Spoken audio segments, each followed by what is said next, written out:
The Wagon Repair Mare, Wych Elm. To ponies who don't live there, the name Manhattan brings up visions of a vibrant collection of restaurants encompassing pony culture, of fashions and plays, or of museums if one is so inclined, of broad spreading parks, peaceful islands of trees and flowers, of harbors bustling with ponies traveling to and from Equestria. The city is a gateway to the world.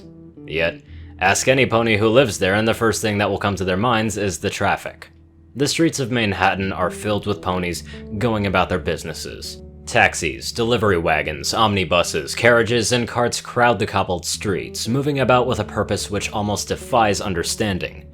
It's often chaos, and yet it's a synchronized chaos which words alone cannot adequately describe. Collisions are rare, although at every moment they seem inevitable. Taxi ponies dart out of traffic to gather a fare, and then back into traffic again. Wagons stop and load and unload their cargo, often with complete disregard for whatever they may be blocking. Sometimes, voices are raised, but for the most part the flow of traffic continues in its purposeful course. To a Manhattanite, it fades into the background of the city. Tourists gape at the sight, business ponies riding in taxis, and hansoms having their muzzles down in a newspaper, perhaps, or are engrossed in conversation with a fellow rider. Shopkeepers have only eyes for their delivery wagons. Everything else is unimportant. Omnibuses travel their routes, never failing to make their stops. Even I do not always notice the traffic, or the ponies who keep it going. Her name is Wych Elm, and if you weren't in harness in Manhattan, you would have never thought of her for a moment. But if you were, she is a mare that you would want to know. I first saw her outside the Royal Roost. She was stopped behind a delivery wagon with a broken wheel, her own wagon pulled right against the sidewalk. The wagon itself was brightly painted, more than one would expect for such a plain vehicle, a vibrant yellow that makes it stand out and complements her blue coat. It's an older design, simple, but it's reliable, small and lightweight, easy enough for a mare to pull solo. A half dozen wheels were arranged at the front of it, all of them different. One would be familiar to any Manhattanite who was a humble taxi wheel. The others were bulkier, heavier wheels for working wagons. There was a small ramp to unload them, which I might not have noticed if it had not been down. Her harness was unusual in that it had small pouches and holsters that were fitted for the straps, clear of interference from traces and shafts, yet easy within mouth reach.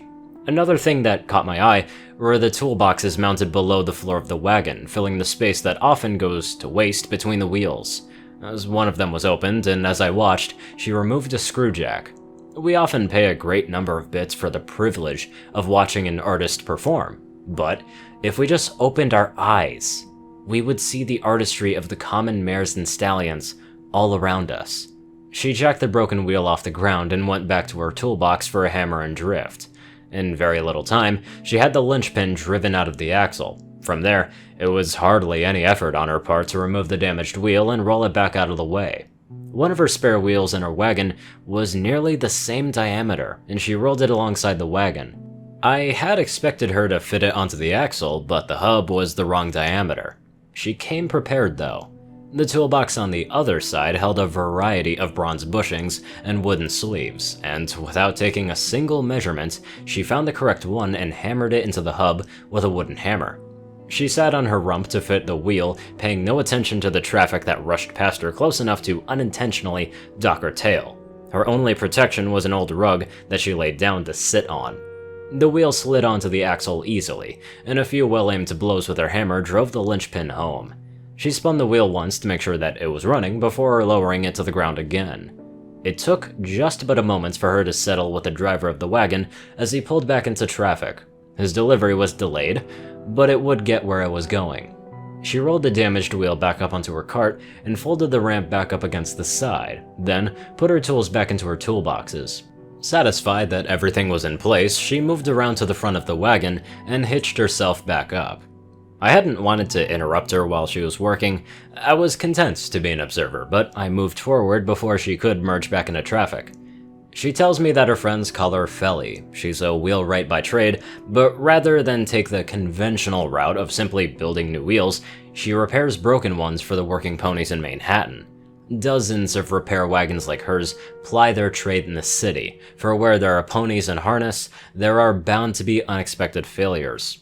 Her cart not only contains spare wheels, the common sizes, she informs me, but she's got roughed out oak for spokes, and elm for naves, and ash for the felloes. She knows how to wedge and repair a piece in place without removing the iron tread, making at a minimum a repair that will get a pony home if she hadn't got a wheel that fits. During the workday, she's on the street, always ready to rescue a pony in need. She knows the flaws in the streets better than the ponies that maintain them, she says, and the places where wheels break. And she knows where inattentive taxi ponies sometimes jam their wheels against the curb, and she guards those secrets as well as fisher ponies guard their best spots. She knows the difference in the streets when it's dry and things shrink, and when it's wet and they swell. The wagon itself is a cast-off, long past its prime, one of which she lovingly repaired and repurposed to suit her needs. It's strong where it needs to be and light everywhere else. I trot alongside as she moves back into traffic, ears and eyes alert for an opening for the motions of other ponies. Sometimes they get to signal their intentions, and sometimes they don't. A few blocks away, she does find another job, a hansom cab with a cracked spoke. She stops alongside of it, her wagon now an obstacle for other ponies, and they squeeze together tighter onto the street and flow around her like a river might flow around a tree trunk. Once the pony in harness agrees to her terms, she pulls the wagon forward, clear of traffic, and unhitches to get a closer look at the damaged spoke. Felly doesn't really have the right size wheel in her cart. This is an older design, tall, slender, with a rubber tire for smoother riding. She places her jack under the axle and lifts the wheel just slightly off the ground. I expect her to pull it off next, but she doesn't. Back to her cart for more tools, this time a stiff piece of paper and a pencil to make a template of the fellow. She sets that aside on her wagon, weighed with a scrap of steel so it won't blow away. She cuts the fellow out around 2 spokes with a saw, right along the joint lines. She has to split it with a chisel in order to free the spokes from their bores, and then she hammers it out of the wheel, occasionally turning it to get the best working angle. Repairing a wheel that is still mounted onto the axle is far different than repairing one on the comfort of a workbench, but, well, she's got a lot of practice.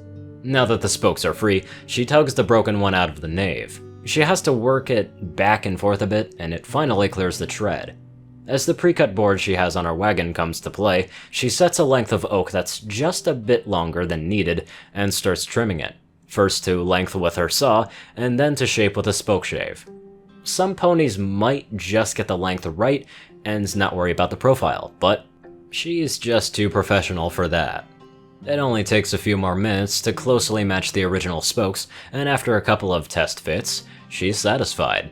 She goes back to her wagon and finds 2 slender lengths of ash and traces her template onto it. A door folds down with a vise firmly attached, and she clamps 2 boards tightly together, and with a saw, chisel, and plane, the wood quickly takes shape. She rarely needs to check the light pencil marks on the wood as she works. She's had a clever treadle-operated drill that attaches to the side rail of her cart, and first drills 2 holes down through the concave side where the spokes will rest, and then 4 more through the sides. She counterbores through those slightly. Her first test fit is her last.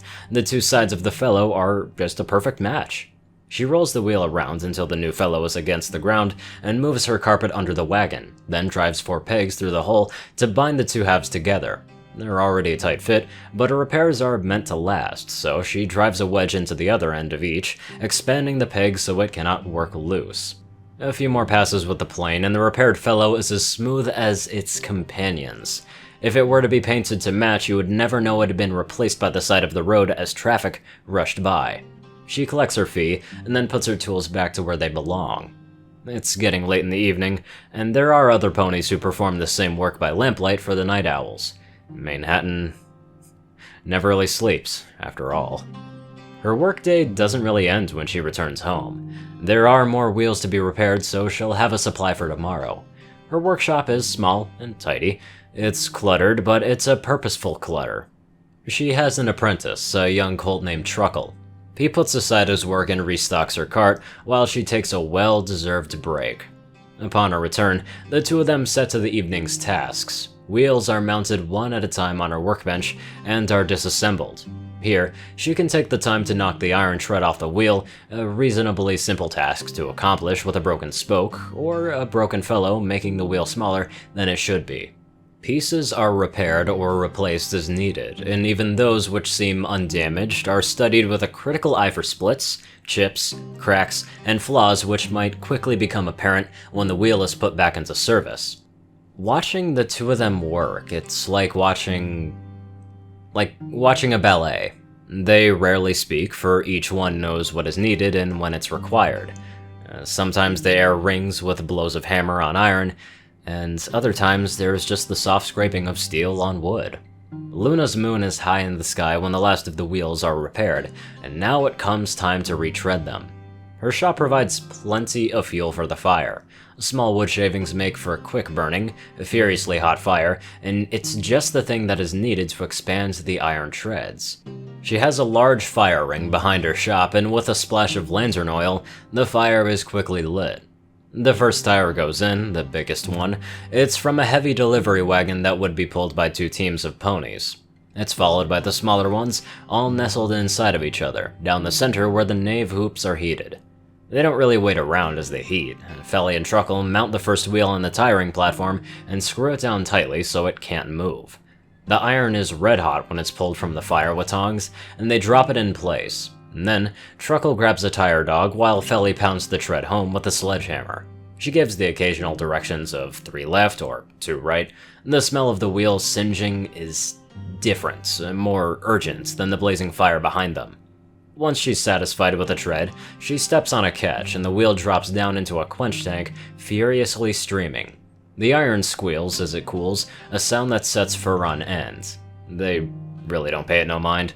The two of them wait for a minute for the frantic bubbles to clear and fish it back out of the water.